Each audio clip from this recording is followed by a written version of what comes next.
여러분들 제가 종종 한 번씩 알려드렸죠. 제가 좋아하는 구기 종목이 있습니다. 야구. 근데 아직 한 2, 3년 동안 야구 구경을 실제적으로 못 가본 것 같아요. 한번 기회가 나면 성도님들과 손잡고 가는 은혜가 있기를 원합니다. 뭐 특정한 팀을 거론하면은 안 되기에 그 팀 이름, 제가 좋아하는 팀 이름 아시죠? 거인들. 그 거인들이란 팀 2000년대 초반에 보게 되면은 그 팀에 대하여서 야구를 좋아하는 사람들이 이렇게 이야기하였습니다. 이대호와 8남장이들. 한 팀에 관한 이야기가 그런 거예요. 총 9명이 공격을 할 때 이대호라는 그 특정한 선수 한 개인의 커다란 역량 가운데 너무 뛰어나다 보니까 8사람들이 작아 보이는 거예요. 그래서 거인들이 아니라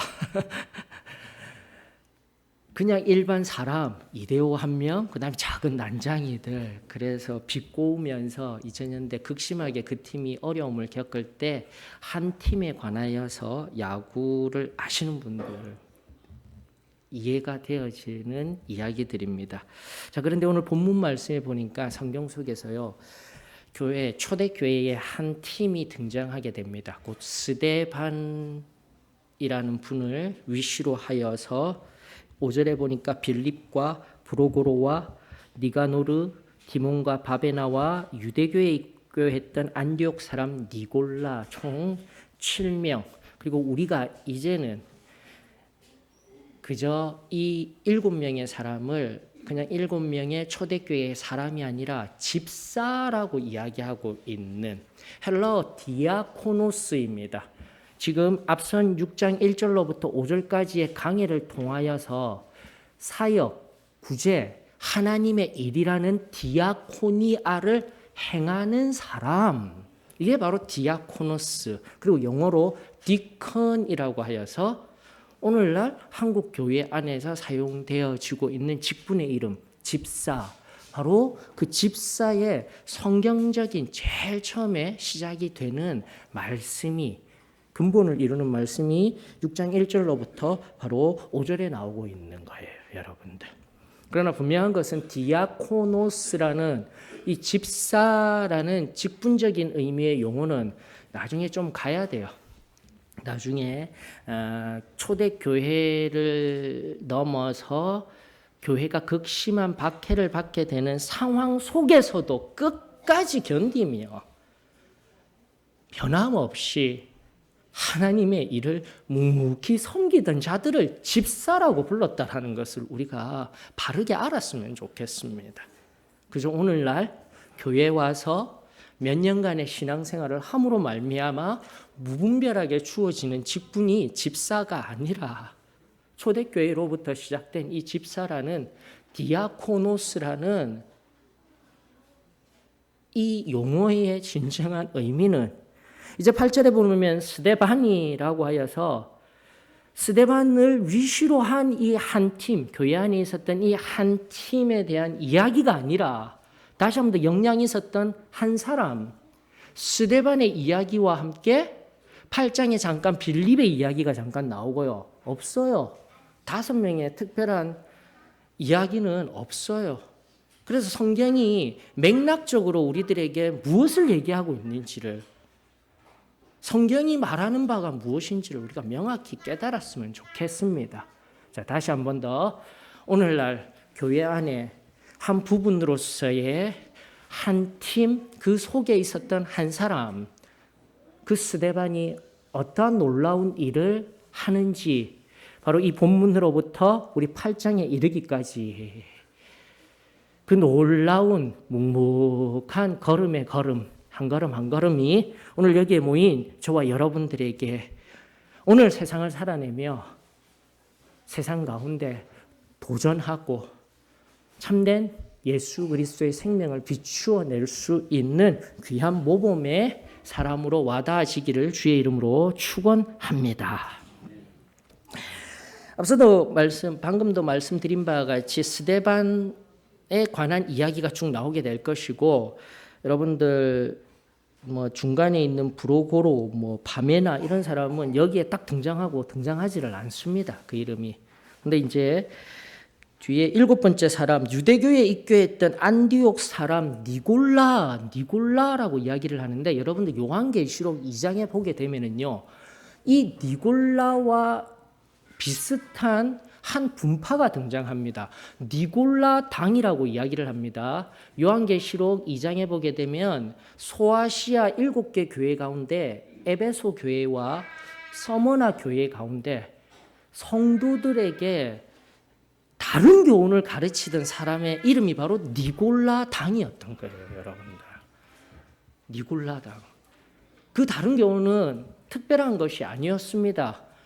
하나님 앞에 구별되어져서, 즉 이방신에게 제사하던 것들, 그리고 구별된 삶을 처음에는 가르침을 니골라를 통해서 그렇게 받았던 것 같은데 그것을 제하여 버린 거예요. 쉽게 말하면 너 마음대로 살아.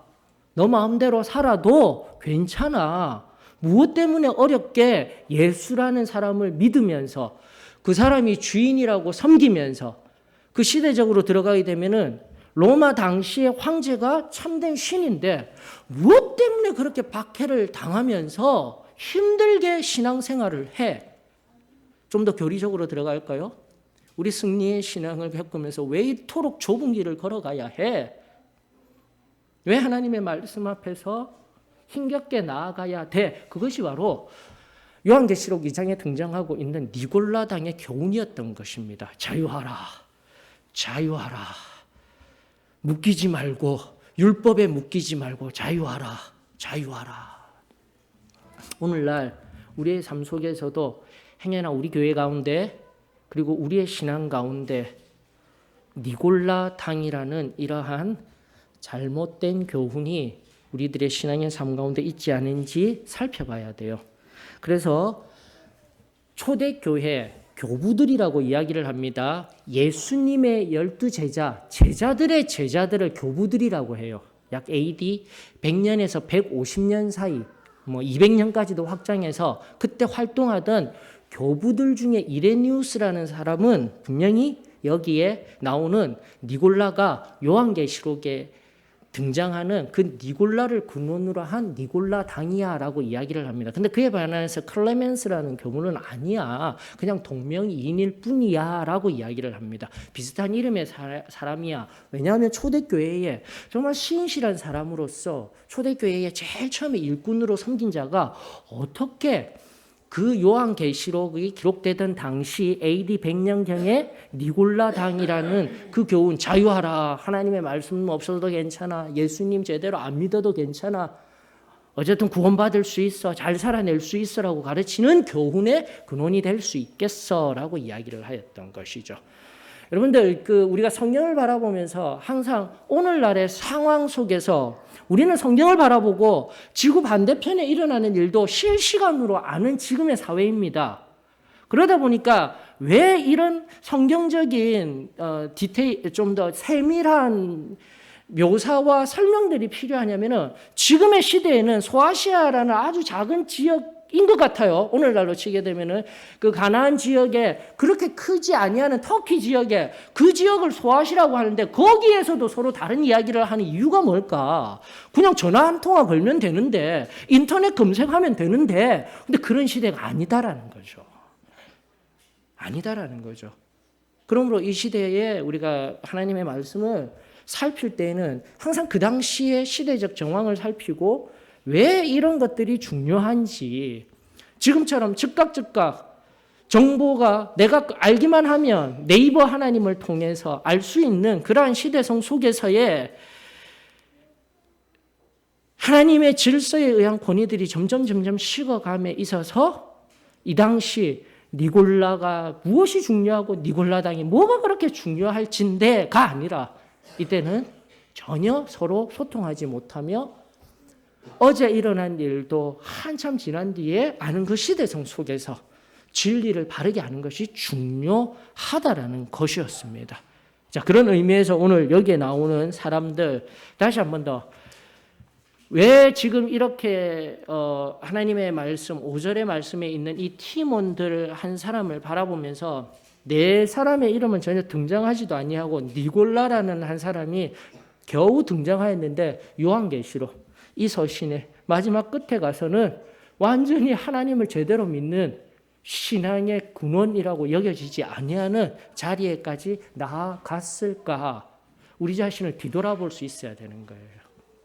그리고 신학적으로는 현재 신학자들의 오늘날의 현대에 있어서는 그냥 동명이인이야라고 이야기하고 있지만 우리에게 시사하는 바가 크다라는 거죠. 그런 신학적인 다수의 이야기들을 그대로 믿는 것, 그냥 내 것으로 정보가 흘러나온 대로 믿는 것이 아니라 좀 더 깊이 살펴서 처음에는 뜨겁게 신앙하였으나 결국에는 나중에 시간의 흐름 속에서 우리가 뜨겁게 경험하였던 진리와 신앙들이 점점 더 희미해져 가고 퇴색해질 수도 있기 때문에 하나님의 말씀 앞에 그리고 하나님의 존전 앞에 겸손히 엎드려 그분을 오늘도 찾아야 하지 않겠습니까?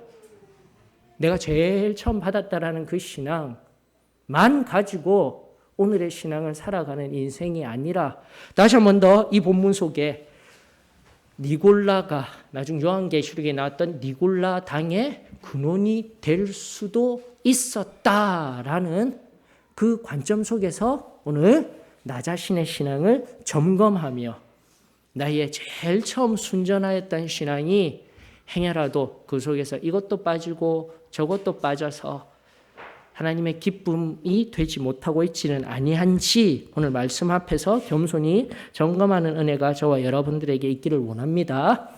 자, 빌립은요, 앞서도 말씀드린 8장에 보게 되면은 등장합니다.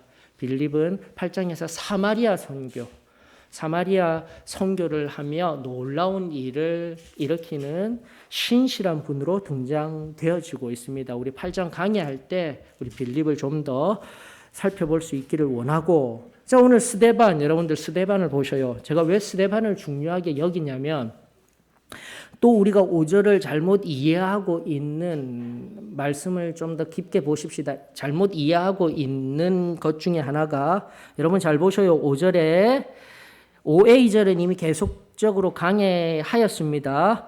그리고 기뻐하여 이후에 믿음과 성령이 충만한 사람 스데반과 또 빌립과 이렇게 가다 보니까 총 7명의 이 사람들을 다 수식하는 용어가 믿음과 성령이 충만한 사람들이라고 우리가 대다수 그렇게 이해하고 계셔요. 근데 죄송하지만 여기서 사람은요, 단수입니다. 단수. 중요한 부분입니다. 단수예요. 즉, 지금 믿음과 성령이 충만한 사람이라는 것은 누구를 수식합니까? 스데반 한 사람만을 수식하고 있는 용어예요. 이게 원어적으로 우리가 성경을 세밀하게 바라볼 때에 전혀 다른 해석이 나오는 이유가 여기 있는 것입니다. 물론 그만큼 뛰어났기 때문에 6장 1절로부터 지금까지의 강해 속에서 뛰어나신 분들이셨기 때문에 구제라는 디아코니아, 하나님의 일에 사용되어지는 은혜가 있었습니다. 그러나 다시 한번 더 정확하게 우리가 하나님의 말씀을 바라볼 때는 지금도 성경이 말하는 믿음과 성령이 충만한 한 사람, 누구라고요? 스데반인 거예요. 스데반. 그러면서 성경은 스데반이 8절로부터 스데반이 하면서 어떠한 일을 하였는지를 이 사도행전이 이야기를 하고 있다라는 것입니다. 자, 그러면서 오늘 다시 한번 더 스데반이 믿음과 성령으로 충만하였습니다. 그리고 우리가 잘 알듯 계속된 강해를 통하여서 사도행전 2장 이후에 성령 침례라는 우리의 교리적 입장 속에서 성령 충만의 의미를 확장하면서 우리가 침례 이후에 성령 충만한 삶의 의미가 무엇인지를 개인의 삶을 넘어서 공동체로서의 초대교회 안에 성령이 충만함으로써 어떠한 일들이 일어나고 있었는지를 그 관점에서 계속해서 살펴야 되는 거예요. 오늘도 내가 이 말씀 앞에 서게 되었을 때 스데반 그 한 사람을 향하였던 믿음과 성령이 충만하다라는 것을 또다시 나 개인에게만 적용하여서 체험적인 나 개인의 신앙으로 끝내버리는 것이 아니라 어떻게 해요?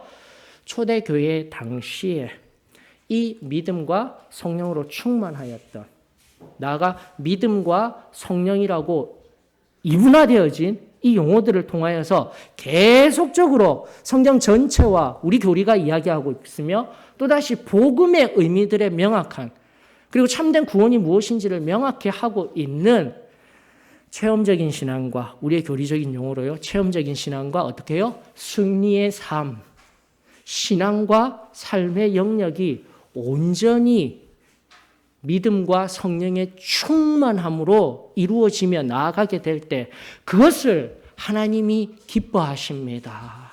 그것이 참된 교회의 모습입니다. 라는 것을 오늘 또 말씀을 통하여서 발견되어졌으면 좋겠습니다. 다시 한 번 더, 한 사람, 한 시점에, 여기서 시점이라 의미하는 것은 뭐냐면은 우리가 성령의 충만이라는 개념 자체를 예배를 드리면서 기도해서 내가 어떠한 체험을 받은 상태를 성령의 충만이라고만 해석하는 것이 아니라 그것을 포함하여서 다시 한 번 더 성령 충만한 내 삶의 시간, 내 삶을 떠올려야 되는 거예요. 성령 충만하여서 어떻게 살아가느냐를 첫 번째로 나 자신에게 적용해야 하며 두 번째로는 뭐예요? 그 성령에 충만하여져서 교회로서 공동체로서 어떻게 살아가야 하는지 오늘 또 말씀을 통하여서 앞으로의 말씀을 통하여서 하나님의 선명한 오늘 나에게 들려주시는 이 어두운 세대 가운데 참된 빛으로 들려주시는 생명의 빛의 말씀입니다. 고백할 수 있기를 주의 이름으로 축원합니다. 그렇게 스데반은요 앞으로 사용되어질 것입니다. 성령 충만함 받았다라고 그때의 개인적인 체험적인 신앙으로서로 끝난 것이 아니라 바로 그 성령 충만한 삶이 8절 이하 어떠한 삶이었는지를 우리 함께 살펴보도록 하십시다. 자, 그렇게 이제 교회 안에 한 팀이 등장하였습니다. 앞서 초대교회에 다툴 뻔하였다라고 하였습니다. 이 다툼은 서로가 싸우기 위한 것이 아니라 소통이 제대로 되지 않아서 언어적인 문제로 인하였다라고 하였습니다. 지금도 마찬가지입니다. 우리 안에 제대로 대화가 이어지지 아니하고 관계가 가깝게 투명하게 연결되어져 있지 아니하면 언제라도 다툴 수 있어요. 다툴 수 있어요. 그러므로 우리 소망교회는 바로 이 초대교회 나아가 사도의 신앙이라는 이 처음 교회의 근본적인 원리들을 추구하며 나아가는 우리 사도의 신앙 교회의 참된 모습과 같이 다시 한번 더 서로 옆에 있는 사람, 내 옆에 있는 사람 참으로 우리 주 예수 그리스도의 보혈로 형제 자매가 되었음을 깊이 깨달아 서로 사랑하고 섬기며 나아가는 귀한 은혜가 저와 여러분들에게 이루어지기를 주의 이름으로 축원합니다. 자, 그러면서 이렇게 세워진 7명들의 6절에 보니까 사도들이 나와서 기도하고 안수하는 장면이 등장하게 됩니다. 여러분들 여기서 안수하다라는 용어는요 복합 용어입니다. 안수라는 우리 그 한자어적으로 되어 있는 것이 아니라 헬라어 안에서는 에피테이스토 케이른이라고 되어 있어요. 그렇게 복합적으로 길게 사용되어졌는데 그 뜻은 뭐냐면은 에피토데미라고 하여서 손을 여러분들 잘 들으셔야 돼요. 손이 아니라 손은 놔두더라도 어떠한 물건 이런 물건을요. 이 개념입니다. 노타예요. 중요합니다. 다시 한 번 더요. 성경적인 원뜻은 다시 한 번 더 어떠한 물건을 노타예요. 노타. 그리고 케이론이라고 되어 있는 것이 바로 손이라는 뜻이에요. 그러니까 손을 어떻게 해요? 안수를. 손을 노타예요. 노타예요. 중요하다라고 왜 제가 말씀드리고 있습니까? 오늘날의 은사주의 진영이라든지 이미 보수적인 진영, 개신교 내에 우리 한국교회 내에서도 모든 장로교회 안에서도 은사주의적인 이런 안수의 개념이 잘못 사용되어지고 있는 거예요. 은사운동 하면서요, 성령활동, 성령운동, 성령기도 하면서 일어나는 자행되는 만행과도 같은 일이 뭐냐면은 안수한답시고 밀어제끼는 거예요, 여러분들. 그냥 무슨 강력한 힘을 받은 것 같이 느끼게 만드는 인위적인 것들이 지금 만들어지는 게 지금 현실인 거예요. 기독교 내에. 우리가 영적으로 바로 분별하지 아니하고 하나님의 말씀 앞에서 이것을 올바로 구분하지 아니하면 우리도 그럴 수 있는 거예요. 안수한다고 하다가 그냥 밀어서 넘어져서 막 방언으로 기도하고 이게 다 그런 현상들을 그냥 만드는 거예요. 자, 다시 한번 더 성경은 뭐라고요? 안수가 뭐라고요? 손을 어떻게 해요? 가볍게 놓아서 기도하는 거예요. 그게 안수예요. 성경적인. 사랑하는 성도 여러분, 이것이 바로 저와 여러분들 그리고 우리가 섬기고 있는 교회의 안수 기도의 특징입니다. 아멘이십니까? 막 밀어내는 게 아니에요. 그래서 뭔가를 막 주는 듯한 전혀 우리는 그렇게 만들지 않습니다. 그저 우리는 통로가 되어져서 하나님의 온전하신 뜻이 계속해서 디아코니아 그 하나님의 선명하신 뜻이 어떻게 해요? 흘러가는 통로일 뿐이에요. 내가 무언가를 하는 것이 아닙니다. 다시 한번 이 안수의 성경적인 개념이 원어적인 의미에서 오늘날 횡행되어지는 은사주의 안에서의 잘못된 안수의 형태에서 우리가 바르게 성경적으로 이해하고 또 바르게 가는 교회입니다라는 것을 우리가 알 수 있기를 주의 이름으로 축원합니다. 그래서 성경 안에서요, 여기 전체를 살펴보게 되면은 개별적으로 하는 것은 아주 특수한 상황입니다. 개인이 하는 경우. 창세기 쪽에 쭉 보게 되면 족장이 자신의 자녀들을 위해서 복을 빌 때요. 지금으로부터 아주 오래전에 족장이 복을 빌 때 안수하면서 복을 비는 장면들 여러분들 아실 것입니다. 야곱의 축복이라든지 손을 엇갈려서 야곱이 요셉의 두 아들 므낫세와 에브라임에게 안수하며 기도하였듯이 이것이 첫 번째 기능적으로 개별적인 것들이 있고요. 또 등장하는 것이 모세가 여호수아에게 개인적으로 그 민족적인 대지도자의 어떤 커다란 사명을 내어줄 때 안수하였다라고 성경은 말하고 있고요. 그와 더불어 조금 특이한 개념으로 사람에게 안수하는 것이 아니라 내가 가진 죄를 동물에게 전가라는 용어보다요. 전가라는 용어는 좀 더 임프테이션이라고 해서 원래부터 가졌던 것들. 죄의 전가라는 그 용어로 우리에게 사용되어야 돼요. 원죄 개념 나올 때 사용되어지는 용어가 되어져야 합니다. 그래서 죄를 이동시키는 거예요. 트랜스퍼가 정확한 표현이에요. 그래서 원래부터 가지고 있던 것을 전가하는 게 아니에요. 왜 이것도 성경적으로 하나하나 자꾸 해석하고 설명을 해줘야 됩니까? 우리의 구원의 이중론을 명확히 알자고요. 그저 믿습니다, 기도하였다라고 자범 죄들과 원죄가 분리되어져 있음에도 불구하고 오늘날 우리의 구원론에 있어서 우리가 구원받을 때 반드시 두 번의 뚜렷한 은혜들을 통하여서 자범 죄들과 원죄가 해결함 받아야 된다는 것이 있는데 용어도 잘못 너무나도 하나로 교리가 들어가서 한 번에 구원의 이론론이라고 하여서 뭐 자범 죄들이든 과거로부터 미래의 죄든 모두가 해결함 받는다는 이중예존론에 입각한 그 교리가 성행하다 보니 성경도 또 그 교리에 입각하여 한국교회의 성경이 해석되어지다 보니 우리의 교리가 자꾸 희미해지는 거예요. 흔들리고 있는 거예요, 여러분들. 다시 한 번 더요. 죄물에게 안수할 때도요. 다시 한 번 더 트랜스퍼의 의미. 죄를 전가시켜가 내 원죄까지도 다 해결되는 게 아니에요. 내가 범했던 범죄들을 어떻게 하는 거예요?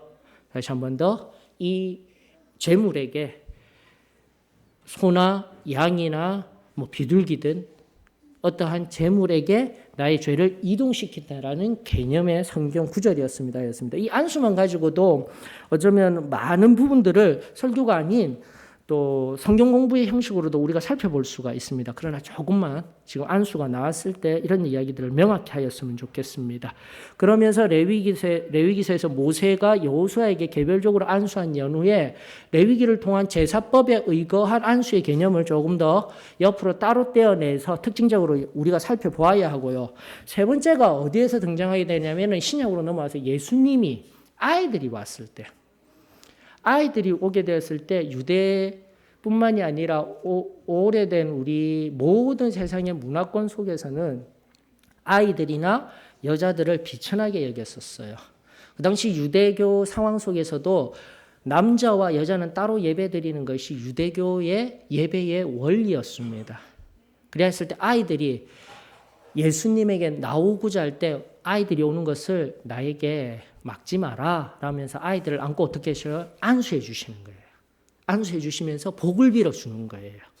자, 이런 개별적인 것. 마지막으로 선교적인 상황에서요. 초기 교회가 막 시작되는 선교적인 상황이라 하면 이제 복음을 들고 나아가서 교회를 개척하듯이 그렇게 선교적 상황에서 바울이 개인적으로 안수한 경우도 나중에 사도행전 19장에 등장하게 됩니다. 그게 바로 개별적이고 특별한 안수의 개념이지 대다수는 무엇입니까? 자, 이제 오늘 본문으로 돌아가서 대다수는 뭐예요? 6절에 의하여서 사도들이 즉 어떠한 권위를 가진 복수의 사람들이에요. 여러분들 이걸 명확하게 하자고요. 명확하게 하자고요. 결국은 안수라는 개념 속에서도 개인이라는 특정한 상황도 있었지만 복수의 사람들이 사도들이 지금 처음 누군가에게 지금 이들에게 안수를 할 때 다시 한 번 더 권위를 가진 사람들이 안수하고 있다는 것을 우리가 기억했으면 좋겠습니다. 이것이 성경적이다라는 것입니다. 그래서 개인이 누군가가 특정화되어지고 은사주의 진영 안에서 우상이 되어져서 이분에게 안수받고 이분에게 뭔가만 받으면 내가 무언가 권능을 다시 받고 놀라운 일을 할 수 있어. 여러분 이런 신학적인 개념은 잘못된 거예요. 잘못된 거예요. 우리가 바르게 알지 못하면 그것도 잘못된 것이지만 그렇게 안수하는 그 사람을 어떻게 해요? 우상화시킬 수 있는 여지가 다분한 거예요.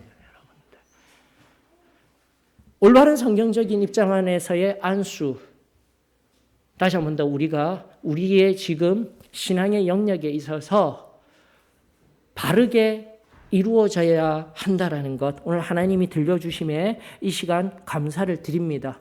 다시 한 번 더 복수의 권위자들이 위임하는 거예요. 무엇을요? 내가 가진 것을 가진 것이 아니라 하나님의 권리를, 하나님의 능력을. 나는 아무것도 아니에요. 우리들은 아무것도 아니에요. 다만 그들에게 안수함으로써 하나님의 능력이 하나님의 뜻이 흘러가도록 만드는 통로입니다. 라는 것을 우리가 바르게 알았으면 좋겠습니다. 그리고 우리 교회 안에 실제적으로 공식적으로 이루어지고 있는 안수는 바로 목사로서의 위임받을 때, 담임 목사라고 이야기는 하고 있지만 결국은 개교회에 파송되어져서 하나님의 일을 위한 위임 목사가 정확한 표현이에요. 그래서 제가 한 번씩 성경 공부 시간을 통하여서 기능적인 의미에서는 자신이 목사가 모든 것을 다 할 수 있는 것 절대 아니에요. 그저 하나님의 하늘의 권세를 온전히 위임받아 하나님의 뜻대로 사용되어지는 존재가 하나님이 세우신 당신의 종임을 저는 믿습니다. 그것이 자꾸 말씀을 꿰고 꿰어져서 우리의 것이 되어졌으면 좋겠어요. 명확하게 합니다. 사도의 신앙교회는요, 다시 한 번 더 한 사람이 누군가가 감독이 있다 할지라도 선교적인 특수한 상황이 아닌 이상은 이사들이 나와서 바로 직분을 줄 때 다수가 반드시 안수합니다. 그 외에 안수되었다 받았다 이런 개념은 없습니다. 그래서 다수가 반드시 위임받은 영적 권위를 가지신 분들이 바로 어떠한 직무, 단 하나의 우리는 직무에 안수를 합니다. 한 교회에 책임지는 위임 목사로서 나아갈 때에 사도의 신앙교회에서는 그렇게 다수가 안수를 합니다. 잊지 않으셨으면 좋겠습니다. 이것이 성경적인 원리입니다. 두 번째, 안수할 때 언제 안수하죠? 우리는 지금도 병이 낫는다라는 것, 우리 주 예수 그리스도의 보혈로 말미암아 병이 낫는다라는 것을 믿습니다.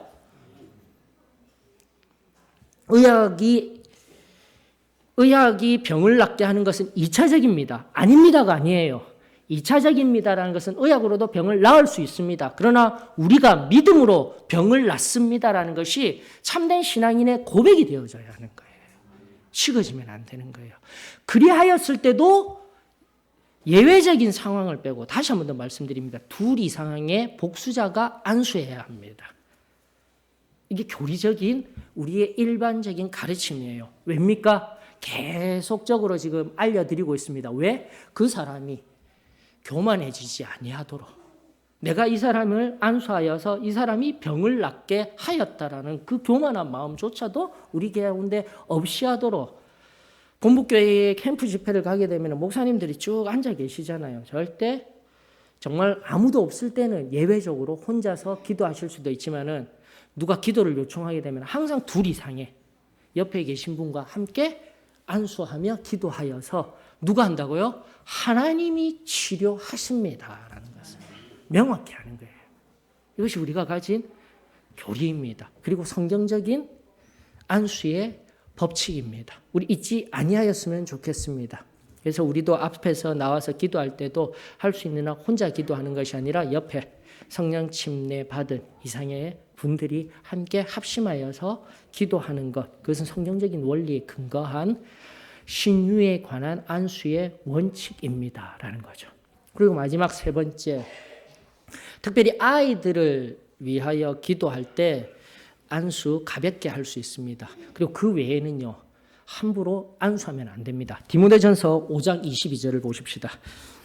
디모데전서 5장 22절 이 말씀과 함께 옆에다가 꼭 그 참조 구절로 기록해 두셨으면 좋겠습니다. 처음 이 안수에 관한 이야기들이 나오게 되었을 때 좀 정확하게 이 시대를 분별하며 알았으면 좋겠습니다. 디모데전서 5장 22절 아무에게나 경솔히 안수하지 말고 다른 사람의 죄에 간섭하지 말며 내 자신을 지켜 정결하게 하라.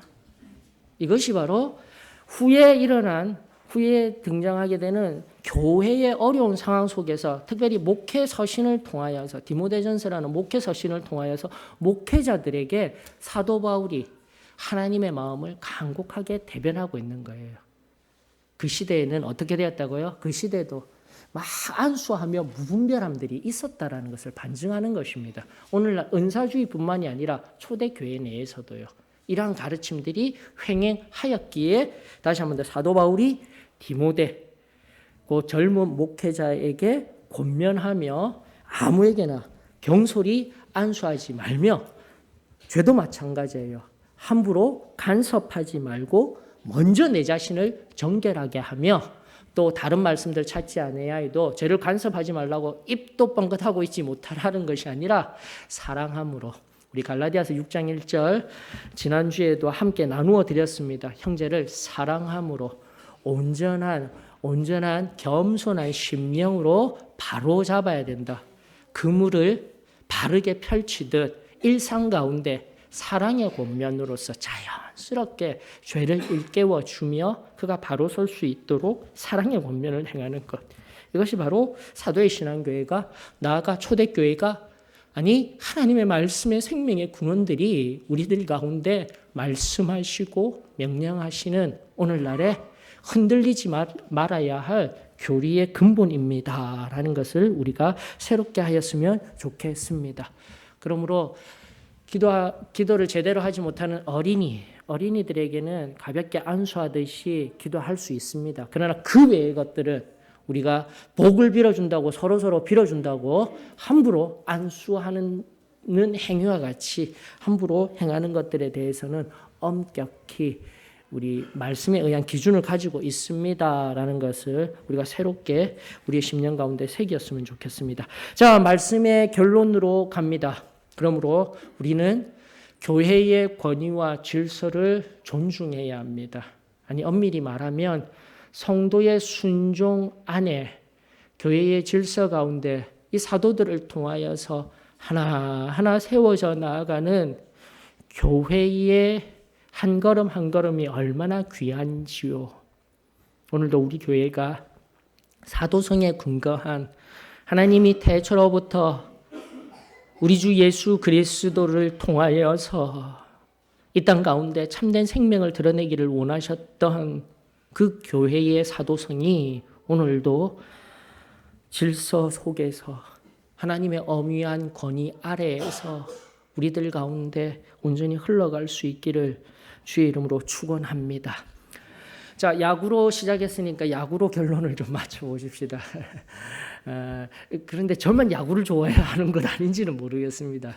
염려가 되지만 이번 주에 월드 시리즈라는 미국에서 열렸던 그 챔피언을 가리는 시리즈가 하나 끝났었어요. 그런데 참 이번 주 그 시리즈가 저에게는 참 마음에 와닿는 것이 있었어요. 이제 총 4번을 이겨야 되는데 7차전이라고 뭐 두 팀이 다 올라온 두 팀, 휴스턴이라는 워싱턴이라는 팀이 두 팀 다 3승 3패가 되었어요. 박빙의 승부를 펼쳤는데 여러분들 하나 아셔야 될 것은 그렇게 포스트 시즌이라고 해서 10팀이 올라온 10팀 중에 휴스턴이 첫 번째 승률을 가진 팀이었고 정말 강한 팀이었습니다. 그런데 실제 우승한 워싱턴이라는 팀은요. 정말 약한 팀, 9번째 팀이었어요. 승률상으로는. 그리고 아무도 우승할 것이라 생각지도 못한 팀이 어떻게 될까요? 우승을 했어요. 또 그리고요. 그 7차전까지 갈 때에 9이닝이라고 해서 공수를 한 번씩 한다라는 겁니다. 한 이닝당. 그런 의미에서 9이닝까지 총 7차전까지 가게 되면은 산술적으로 63이닝이라고 해요. 63번에 똑같아요. 야구만큼 똑같이 평등한 게임은 없어요. 똑같이 공격하고 똑같이 수비를 한답니다.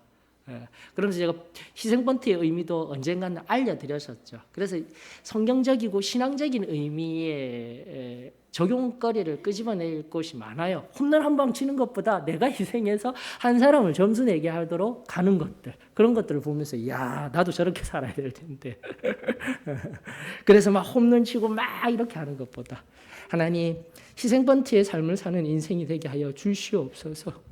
내가 죽어 누군가가 한 걸음을 더 나아가 궁극적으로 팀이 이길 수 있는, 교회가 살 수 있는 그런 걸음에만 있다라면 주님 감사합니다.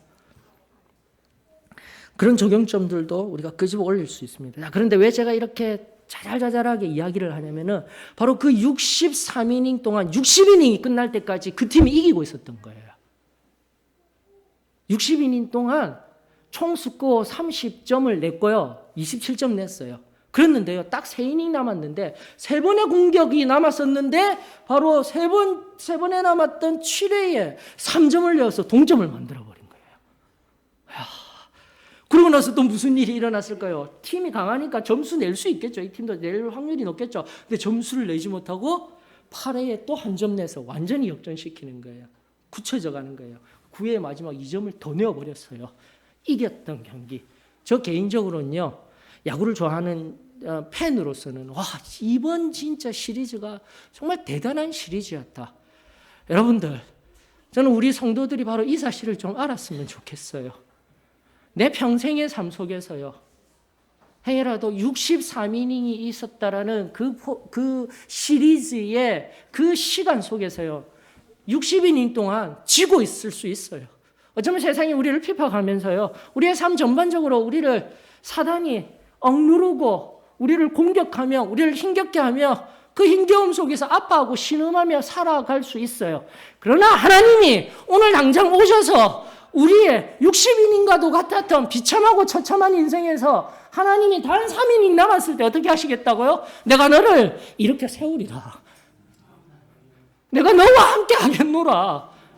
지금 당장이라도 오셔서 하나님이 나를 안다 하여 주시고 나를 만나 주시겠다 하시며 하나님의 크고 놀라운 일로 사용되어지는 그 은혜가 오늘 본문 속에 등장하는 교회의 초대교회의 한 부분과도 같은 구절을 통해서 하는 놀라운 7사람들 3,000명, 5,000명이 변화되는 이 놀라운 이 거대한 조직 속에서 단 7사람 세우며 또 단 한 사람, 이 스데반 한 사람의 놀라운 한 사람을 통하여서 하나님이 크고 놀라운 일을 어떻게 하였다라고 성경은 말하고 있습니까? 말씀이 왕성하여졌다라고 하고 있는 거예요. 지금까지 살펴본 것 같이 사도들이 가지고 있던 그 역할을 분리해서 디아코니아, 하나님의 일을 성도들과 함께 나눔으로 말미암아 하나님의 말씀에 초점을 두고 나아갔던 사도들, 기도하며 한 영혼 한 영혼을 뒤돌아보았던 사도들, 그리고 구제의 영역에서 구제 영역에서 성도들이 함께하며 합심하여서 하나가 되며 나아가는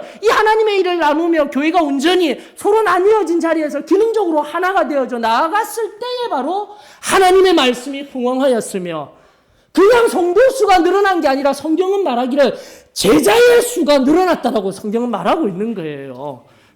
양적으로 그냥 교회에 나오는 교인의 수가 많아진 것이 아니라 예수 그리스도를 따르겠다. 예수 그리스도가 내 주인이십니다라고 고백하며 참으로 죽기까지 예수 그리스도를 따르는 제자들의 수가 늘어났다라고 성경은 증거하고 있는 거예요. 그리고 마지막 어디까지요? 이미 앞전까지 제사장들이 자신의 권위를 내세우며 너희들이 도대체 무엇이 간데 갈릴리의 괴수 이단 섬기던 너희들 별것 아닌 너희들이지만 나는 지금도 권위 있는 자리에서 하나님을 섬기며 제사하며 나아가는 제사장이야 하던 그 제사장들의 무리가 이 도에 순종하기를 시작했다라는 거예요, 여러분들. 이것이 하나님의 놀라운 초대교회의 일이었던 거예요. 다시 한 번 더 우리 안에 진리 안에서 희미해져 가며 진리 안에서 우리가 받았던 것들, 말씀 속에서 오늘날의 현대성 속에서 조금씩 타협하였던 것들이 오늘 말씀을 통하여서 다르게 해석되어지지 말고 말씀 그대로 하나님 앞에 참으로 우리 주 예수 그리스도가 나의 구세주이십니다. 지인이십니다. 참으로 제자에 합당한 자들로 일어서는 은혜가 있기를 주의 이름으로 축원합니다. 또다시 말씀이 흥왕하여 이 좁고 좁은 이 진리가, 말씀에 입각한 진리가 그 당시 주류였던 제사장들이 이 도에 순종하였듯이 다시 한번 우리가 말씀 안에서 성령 안에서 참된 예수 그리스도의 제자가 되어지게 될 때에 바로 세상이 아닌 오늘도 손가락질 받고 있는 기독교 내에 또 온전히 교회에 정착하지 못하고 예수의 사랑을 깨닫지 못하고 떠돌고 있는 소위 가난한 성도들, 그 모든 기독교 내에 예수님을 조금이라도 안다라는 그 한 사람 한 사람이 저는 우리 소망교회를 통하여서 진정으로 회복되어질 수 있기를 주의 이름으로 축원합니다. 다시 살기를 원합니다. 그 놀라운 은혜가, 그 초대교회의 놀라운 은혜가 오늘 우리들 한 사람 한 사람 또다시 주님 앞에 겸손히 순종하며 하나님의 말씀 앞에 엎드린 한 사람, 그 한 사람을 통하여서 이루어질 줄 믿으며 우리 은혜가 필요합니다. 믿음이 필요합니다. 성령이 필요합니다. 성령의 충만함이 필요합니다. 다시금 주님 앞에 겸손히 나와 엎드려 간구할 수 있기를 주의 이름으로 축원합니다.